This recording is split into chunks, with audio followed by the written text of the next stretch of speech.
Bonjour. Cette présentation tente, par l'analyse des tendances de fond dans de nombreux domaines, de proposer une voie à considérer pour mettre en œuvre de nouveaux systèmes de mobilité pour les biens et les personnes, compatibles avec nos ressources, nos objectifs environnementaux et finalement plus robustes aux crises à venir. Des outils de réseau modernes permettent d'accéder à des niveaux de connaissances supérieurs, d'échanger rapidement et largement avec de nombreux acteurs. Cette capacité à s'ouvrir et à recevoir est essentielle. Les outils utilisés comme le blog, Transport du futur, également un groupe de discussion sur LinkedIn ou des flux d'informations NetVibe, deviennent des éléments de base d'un ensemble collaboratif.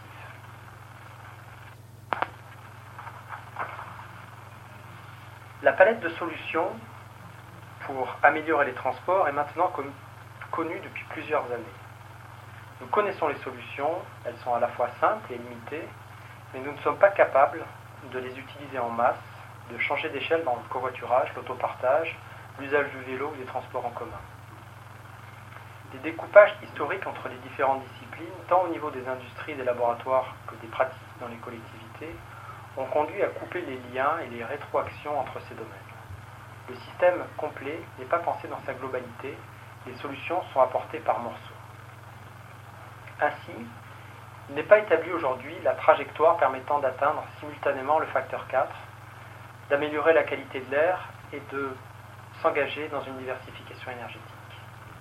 Un des chemins proposés ici est de combiner l'ensemble de ces solutions entre elles de façon intégrée pour mieux utiliser les transports en commun, développer les modes doux comme le vélo, développer, industrialiser et commercialiser des véhicules très légers et très efficaces pour des déplacements de courte distance et améliorer fortement le remplissage et l'utilisation de nos véhicules individuels. D'une solution unique nous permettant de réaliser tous nos déplacements, la voiture, nous devrons alors nous orienter vers une multitude d'offres hyper spécialisées, agrégées dans un service dont les performances seront supérieures à celles de la voiture.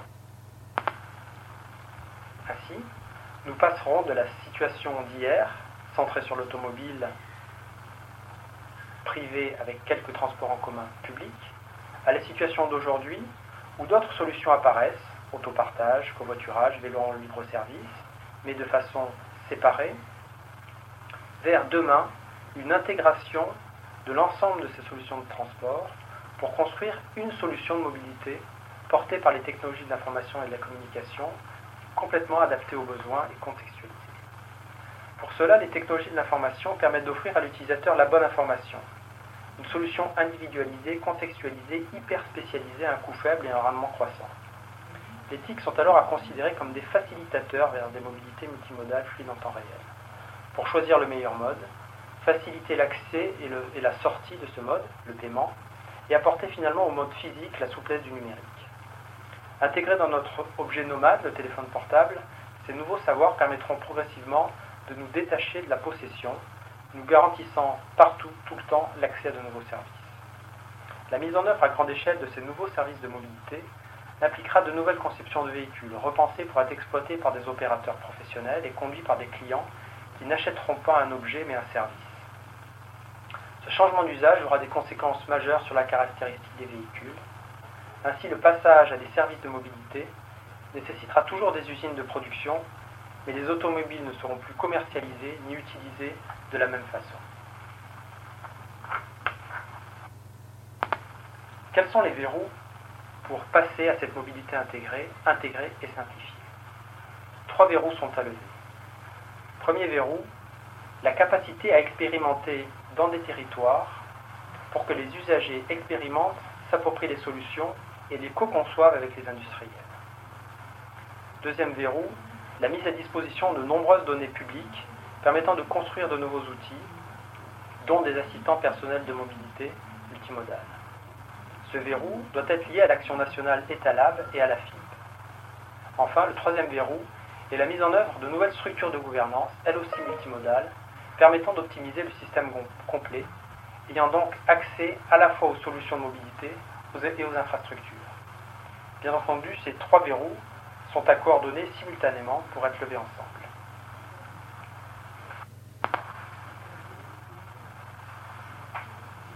fois que nous aurons levé ces 3 verrous, alors d'une situation bloquée, nous pourrons passer à une situation totalement différente, ouvrant de nombreuses opportunités pour tous les acteurs.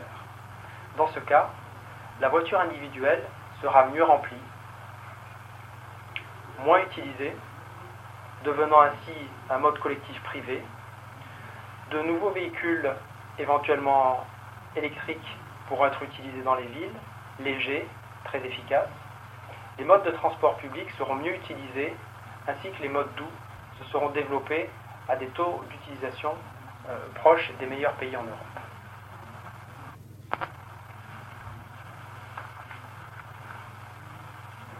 Revenons maintenant sur la structure de gouvernance.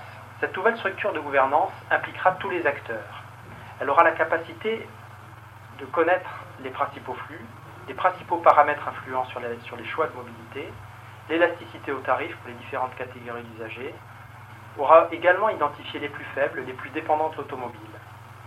Une fois que le niveau de connaissance aura progressé, la gouvernance pourra alors arbitrer ses choix en agitant sur de multiples possibilités. Tarifs des péages, réservation de couloirs de covoiturage, tarifs de stationnement, éventuellement l'ensemble de ces tarifs pourra être dynamique, pour atteindre des objectifs globaux, CO2, qualité d'air ou congestion. Un cercle vertueux de connaissances sera alors disponible, apprentissage des flux utilisant les données temps réel, influence des contraintes récompenses sur les choix, mise en œuvre de modèles prédictifs des flux, puis mise en œuvre d'outils de management, notamment pour les transports publics ou la tarification. L'éthique permet d'offrir à l'utilisateur la bonne information, d'apporter une solution individualisée, contextualisée, à un coût très faible. Ce sont donc des facilitateurs vers des mobilités multimodales fluides en temps réel, pour choisir le meilleur mode, accéder rapidement à ce mode et en sortir par le paiement. En fournissant les informations permettant de faire le meilleur choix de solution de transport, l'assistant personnel de mobilité remontera également, dans certains cas, la solution choisie, permettant de construire ces bases de connaissances collectives sans précédent. Nous aurons alors progressé en matière de mobilité car nos connaissances sur les flux et les paramètres influents auront progressé. Les 3 étapes que je propose ici schématisent les évolutions possibles. Passage de la voiture possédée, peu remplie, dont le coût est à la fois un coût d'usage et un coût d'investissement, vers la voiture de moins en moins possédée, partagée, mieux utilisée, vers des véhicules conçus pour le partage, opérés par des opérateurs, beaucoup plus efficaces, totalement dépossédés, permettant d'améliorer l'ensemble des leviers. Réduction de la distance parcourue, augmentation du nombre de passagers par véhicule et amélioration de l'efficacité énergétique du véhicule.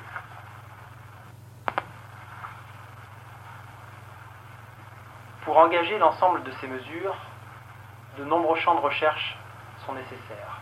Transdiscipline, de la sociologie à la technologie, des technologies de l'information à la logistique.